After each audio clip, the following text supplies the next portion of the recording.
1800년 경희궁 침전. 나는 죽어가고 있었습니다.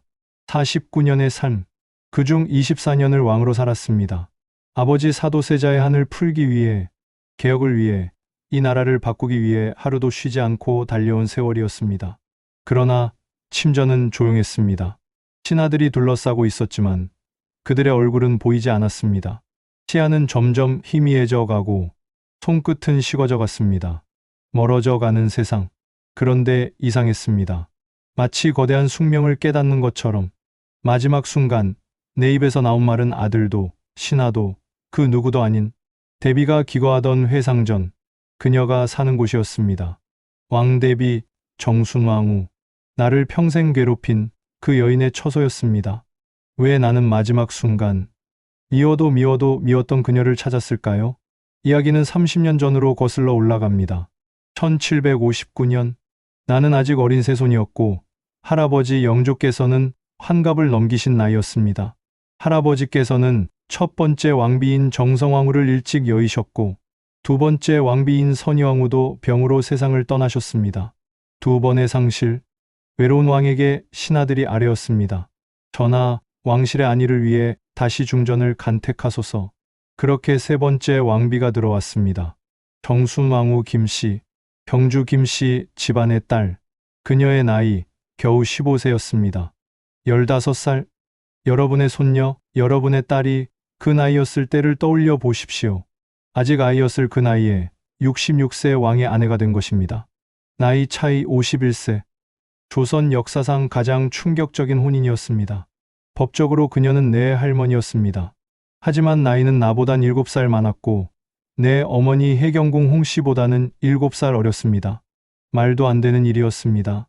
어제까지 집에서 규방 생활을 하던 소녀가 하루아침에 조선 최고 어른이 되어버린 것입니다. 하지만 그녀는 혼자 온 것이 아니었습니다. 그녀의 뒤에는 친정 세력이 있었는데 그녀의 친정오빠 김귀주, 그는 조선 최고 권력자 중 하나였습니다. 노론, 벽파의 핵심 인물이었고 영조의 신임이 두터운 중신이었습니다. 15세 소녀 뒤에 숨은 진짜 권력은 바로 그 김귀주였습니다. 한편 나에게도 버팀목이 있었습니다. 친정 외할아버지 홍봉한, 그분은 내 어머니의 아버지셨고 나를 보호하는 가장 큰 방패였습니다. 풍산 홍씨 집안은 탕평파를 지지하는 세력이었습니다. 두 집안, 두 세력, 경주 김씨 대 풍산 홍씨, 노론벽파 대 탕평파. 겉으로는 평화로운 궁궐이었지만 그 안은 피 튀기는 전쟁터였습니다. 그들은 서로를 죽이려 했습니다. 정확히 말하면 상대 세력을 제거해서 권력을 독점하려 했습니다. 그리고 나는 그 한가운데 서 있었습니다. 8살, 너무 어렸습니다. 하지만 저는 제 생존이 곧 어머니와 외조부의 생존임을 알았습니다. 내가 살아남아야 어머니께서 살아남으실 수 있었습니다. 내가 무너지면 홍봉한 외할아버지도 무너집니다. 그래서 나는 죽을 힘을 다해 버텨야 했습니다. 그렇게 10년이 흘렀습니다. 나는 세손에서 왕세손이 되었고 정순왕후는 여전히 왕대비로 궁궐을 지켰습니다. 두 집안의 전쟁은 계속되었습니다. 그리고 마침내 결정적인 순간이 찾아왔습니다. 1772년, 나는 21살이었습니다. 혼인도 했고 세손에서 왕세손으로 정식 책봉도 받았습니다. 할아버지 영조의 후계자로서 자리를 굳혀가고 있었습니다. 바로 그때였습니다. 정순왕후의 친오빠인 김귀주에게 절호의 기회가 찾아왔습니다. 내 이복 동생들, 은원군, 은신군, 그들은 아버지 사도세자의 서자들이었습니다. 즉, 나와는 같은 아버지를 둔 형제였지만 어머니가 다른 이복 동생들이었습니다. 문제는 그들의 품행이 좋지 못했다는 것입니다. 한중록에 어머니 해경궁께서 기록하셨습니다. 그것들의 행실이 몹시 나빴다. 그것들이라는 표현, 어머니께서 얼마나 그들을 못마땅해 하셨는지 알 수 있습니다. 하지만 그럼에도 불구하고 친정 외할아버지 홍봉안께서는 그들을 보살피고 계셨습니다. 왜일까요? 어머니의 기록을 다시 보면 외할아버지께서는 공정한 마음으로 그것들을 가르쳐 사람이 되게 하겠다고 하셨습니다. 선이었습니다. 그저 같은 핏줄인 아이들을 올바르게 키워보려는 선이었습니다. 하지만 김귀주는 달랐습니다. 그는 이것을 완전히 다르게 해석했습니다. 홍봉안이 왕의 서자들을 후원한다. 왕세손이 아닌 서자들을 키운다. 이것은 무엇을 의미하는가? 왕위를 빼앗으려는 역모다. 역모, 조선에서 가장 무거운 죄, 삼족을 멸하는 대역죄. 할아버지 영조께서도 이미 그들을 걱정하고 계셨습니다. 영조실록에 기록되어 있습니다. 나라의 뿌리가 안전하지 못할 것이다. 뿌리가 흔들린다는 것. 그것은 왕위 계승이 위태롭다는 뜻이었습니다. 김기주는 정확히 그 틈을 파고들었습니다. 전하, 홍봉안의 행위를 보십시오. 세손이 아닌 서자들을 키우는 것은 역심의 증거입니다. 만약 이 상소가 받아들여진다면, 그러나 홍봉안은 해경궁 홍씨의 아버지이며 나의 친할아버지입니다. 친손자인 나를 두고 사도세자의 서자들을 세자로 세울 이유가 만무하잖아요. 그러나 외할아버지가 무너지면 나를 지탱하던 기반이 완전히 무너집니다. 그리고 나는 언제든 김기주 세력에게 제거될 수 있는 고립된 왕세손으로 전락하는 것입니다. 내 목숨이 경각에 달렸습니다. 아니, 내 목숨뿐만이 아니라 어머니의 목숨, 외할아버지의 목숨, 우리 집안 전체의 목숨이 바람 앞에 촛불처럼 흔들리고 있었습니다. 하지만 김기주에게는 최후의 무기가 하나 더 남아 있었습니다. 바로 정순왕후의 증언이었습니다. 김기주는 상소를 통해 주장했습니다. 왕세손께서 과거 정순왕후에게 가서 홍봉안에게 역심이 있음을 사사로이 고하였습니다. 무슨 말입니까? 내가 정순왕후, 즉 할머니에게 가서 내 외할아버지가 역모를 꾸민다고 말했다는 것입니까? 그 말, 사실입니다. 나는 그 말을 했습니다. 하지만 그때 나는 겨우 10살이었습니다. 외할아버지께서 나에게 말씀하셨습니다. 세손, 훗날 전하께서 왕이 되시거든 선친 사도세자를 꼭 복권시키셔야 합니다. 나는 그 말이 얼마나 위험한 것인지 몰랐습니다. 그저 할아버지 영조께서 들으시면 안 되는 말이라는 것만 알았습니다. 그래서 나는 정순왕후에게 달려갔습니다. 어린아이가 어른에게 하소연하듯 대비마마, 외조부께서 이런 말씀을 하셨는데, 그런데 할아버지께 들키면 안 된다고 하셨어요. 그때는 몰랐습니다. 그 순진한 말 한마디가 10년 후 나를 죽일 칼이 될 줄은. 김기주는 그 말을 완전히 뒤틀었습니다. 어린 세손이 외조부의 역심을 고발했다. 아니, 그게 아닙니다. 나는 고발한 것이 아니라 그저 무서워서 어른에게 하소연한 것뿐이었습니다. 하지만 정순왕후의 증언은 사실이었습니다. 맞습니다. 나는 말했습니다. 어머니께서 한중록에 쓰신 대로 나는 어려서 잘못 알아듣고 말한 것입니다. 하지만 누가 그것을 믿겠습니까? 왕대비가 영조 할아버지 앞에서 증언하는데 그건 어린아이의 착각이었습니다. 라고 누가 말할 수 있겠습니까? 내가 어렸을 때 한 말 한마디, 그것이 10년을 품고 있다가 이제 나를 죽이려 하고 있었습니다. 피할 수 없는 절체절명의 순간이었습니다. 궁궐은 숨막히는 침묵에 잠겼습니다. 이 싸움은 나와 김기주의 싸움 이전에 내 생모와 정순왕후의 자존심 싸움이기도 했습니다. 내 어머니 해경궁은 울부짖었습니다.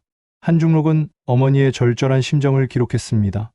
만약 영조께서 내가 절대 하지 못하게 한 사도세자 추승의 말을 다시 꺼내느냐 하시고 세손을 불쾌히 여기셨다면 화세가 어느 지경에 미쳤으리요. 어머니는 이 모든 것이 김기주가 세손인 나까지 해하려는 흉계임을 알았습니다. 하지만 어머니가 할 수 있는 일은 없었습니다. 왕대비 정순왕후는 그녀의 시어머니이자 권례 최고 권력자였습니다. 영조께서는 이 사건으로 두 여인의 사이가 벌어지는 것을 가장 염려하셨습니다. 영조는 해경궁에게 이번 일로 조금도 중전에게 혐의를 두어서 서운하게 생각하지 말라고 간곡히 부탁하셨습니다. 한중록에 따르면 어머니는 그 뜻을 받들 수밖에 없었습니다. 어머니의 솔직한 심정은 이러했습니다. 당한 일이 매우 괴이하여 그 집안, 경주 김씨를 꺼리는 마음 역시 지극히 무거우나 시어머니와 며느리의 도리 또한 중요하니 어찌할 바를 모르고 억울해할 뿐이었다. 정순왕후 섬김에 대해서는 조금도 마음에 응어리를 품지 않고 아무런 유감 없는 사람처럼 행동했다. 어머니는 비록 나이로 정순왕후보다 위였으나 왕실의 서열로는 아랫사람이었습니다. 자기 집안을 치여했던 정적의 시어머니를 마주하고 마음속 상처를 감춘 채 극진히 섬겼습니다. 저는 이 모습을 볼 때마다 마음이 너무 아팠습니다. 해경궁이 이처럼 예전과 다름없이 자신을 지극히 모시자 정순왕후는 서늘한 응답을 건넸습니다. 해경궁, 그대가 날 잘 섬기는 것을 아노라. 그것은 칭찬이 아니었습니다. 권력자의 차가운 시해였습니다. 어머니는 감히 말은 못하지만 마음의 상처는 깊더라고 기록하며 이 고부 관계가 가져온 정치적 굴종에 대해 깊은 비애를 표했습니다. 그녀는 비통함 속에서 순응했지만 나는 달라야 했습니다. 나에게 남은 길은 직접 이 칼날을 무력화시키는 것뿐이었습니다. 왕이 될 자는 감정을 버리고 냉정한 계산을 해야만 했습니다. 나는 결단을 내렸습니다. 한중록의 어머니 해경궁께서 쓰셨습니다. 만약 정조께서 정순왕후에게 진정시키도록 말씀하지 않으셨다면 차마 어느 지경에 이르렀을지 모른다. 나는 가야 했습니다. 그녀에게 직접 가야 했습니다. 그날 밤 나는 왕의 골룡포를 벗고 한 사람의 손자로 그녀를 찾아갔습니다. 차가운 마루바닥, 떨리는 두 무릎이 천천히 꿇어졌습니다. 대비마마, 왕이 될 사람이 정적 앞에 무릎을 꿇은 것입니다. 여러분은 이 모습을 굴욕이라 하시겠습니까? 아니면 생존을 위한 가장 냉정한 전략이라 하시겠습니까? 그 순간 내 머릿속은 수치심이 아닌 오직 위기를 모면하고 훗날을 도모해야 한다는 생각뿐이었습니다. 외조부 홍봉안께서 저지른 일은 결단코 역심이 아닙니다. 이 미약한 새손을 지키려다 저지른 실수임을 마마께서도 아시지 않습니까? 부디 이 새손의 명분을 지켜주십시오. 정순왕후는 차가운 목소리로 답했습니다. 새손, 홍봉안의 사사로운 정과 이 나라 종묘사직의 기강을 혼동해서는 안 됩니다. 홍봉안과 같은 소인은 물러나야 마땅합니다. 나의 읍소는 쉽지 않았습니다. 영조실록에 내 스스로의 고백이 남아있듯 나는 2번, 3번 간절히 아뢰어야 했습니다. 무릎을 꿇는 것, 그것은 항복이 아니라 협상의 시작이었습니다. 내가 무릎을 꿇은 것은 그녀에게 당신의 명분을 인정한다는 메시지였습니다. 왕실의 위계를 존중한다는 표시였습니다. 그리고 동시에 그것은 그녀에게 짐을 지우는 행위이기도 했습니다. 왕세손이 무릎 꿇고 애원했는데 그래도 거절한다면 그녀가 종묘사직을 위한다고 하지만 정작 미래의 왕을 죽인다면 명분은 이제 내 편이었습니다. 하지만 나는 이것만으로는 부족하다는 것을 알았습니다. 그녀의 증언 자체를 무력화시켜야 했습니다. 나에게는 다른 수가 있었습니다. 김한기, 나는 사람들이 생각하는 것처럼 순진하기만 한 왕세손이 아니었습니다. 나는 이미 오래전부터 준비하고 있었습니다. 김한기, 정순왕후의 친정 숙부, 김기주의 일족, 나는 그를 포섭해 두었습니다. 정조실록은 이 당시 내가 김한기를 소견하여 누누이 유시하였다고 기록했습니다. 유시란 임금이 신하에게 타일러 깨우치는 것입니다. 나는 그에게 논리를 들이밀고 설득했습니다. 경의 집안이 이 일로 피를 흘리면 그 피는 왕의 피이기도 하오. 나는 김한기를 김기주와는 인품의 차이가 있다고 평했으며 그가 김기주파 중에서도 가장 합리적이고 말이 통하는 인물임을 꿰뚫어 보았습니다. 그는 광신도가 아니었습니다. 그는 당파 싸움보다 나라의 안위를 우선하는 사람이었습니다. 나는 가장 가까운 정적의 신의까지 이용해야 했습니다. 결국 김한기는 움직였습니다. 할아버지 영조께서 김한기를 중재자로 보내셨을 때 그가 결정적인 행동을 했습니다. 김한기는 정순왕후가 실제로 했던 증언을 영조에게 거짓으로 보고했습니다. 중전께서 그때 제가 잘못 알아들었나 봅니다 라고 말씀을 하셨습니다. 박지원 저서 형곡을 보면 김한기가 정조에게 올린 상소에 명확히 기록된 이 내용은 왕대비의 결정적인 증언을 그녀의 숙부의 입을 통해 무력화시킨 조선 후기 정치사의 가장 극적인 반전이었습니다. 김한기는 훗날 정조에게 고백했습니다. 정순왕후께서 잘 못 알아들으신 것이 아니라는 것은 그 정조께서도 분명히 아시는 일입니다. 그러나 당시의 신이 일단 이 사태를 미봉시켜야 된다는 생각에 사로잡혀 거짓을 고했습니다. 김한기는 이로 인해 위로는 정순왕후를 저버렸고 아래로는 김기주에게 가문의 배신자로 낙인 찍혔습니다. 하지만 그는 영조의 파국 회피 의지와 정조의 정치적 역량 사이에서 왕실의 질서를 선택했던 것입니다. 나는 승리를 외치지 않았습니다. 그저 조용히 붓을 들어 일등록에 썼습니다. 뜻은 꺾이지 않았다. 영조는 김기주에게 석고대죄를 명하고 파직시켰으며 홍봉안에게도 외척으로서의 책임을 물어 파직시켰습니다. 양 외척에게 책임을 물어 사건을 종결지은 것입니다. 승리는 명백히 내 것이었습니다. 하지만 나는 기쁘지 않았습니다. 그녀는 어땠을까요? 자신의 친정 숙부가 조카를 배신하는 것을 보며 어떤 기분이었을까요? 나는 그것을 알면서도 했습니다. 왜냐하면 그것이 정치였으니까요. 일등록에 내가 정순왕후를 극진히 공양한 기록이 남아 있습니다. 나는 왕으로서의 도리를 다했습니다. 겉으로는 효성스러운 손자였습니다. 하지만 속으로는 굴종하는 며느리처럼 감정을 버리고 계산했습니다. 그 이후 우리 관계는 더욱더 서먹해졌습니다. 나를 더욱더 견제하는 벽으로 30년의 동행이 시작된 것입니다. 나의 재위 24년 내내 그녀는 나의 탕평책을 견제했습니다. 노론 벽파의 구심점으로서 나의 측근들을 경계하고 영조의 의리를 지키는 세력을 굳건히 지켰습니다. 나는 그녀를 제거할 힘이 있었습니다. 하지만 그러지 않았습니다. 왜? 그녀는 단순히 정적이 아니었기 때문입니다. 그녀는 영조가 이 거대한 조선에 남긴 또 하나의 유산이었습니다. 그녀를 제거하는 것은 내 자신이 계승한 영조의 권위를 무너뜨리는 자기 모순이었습니다. 정치적으로는 한치도 양보 없는 적, 하지만 사적으로는 효를 다해야 하는 7살 차이 나는 할머니와 손자, 기묘한 관계였습니다. 왕의 삶은 진심보다 명분과 도리가 앞서는 고독한 연극이었습니다. 그리고 1800년, 나의 마지막 날이 왔습니다.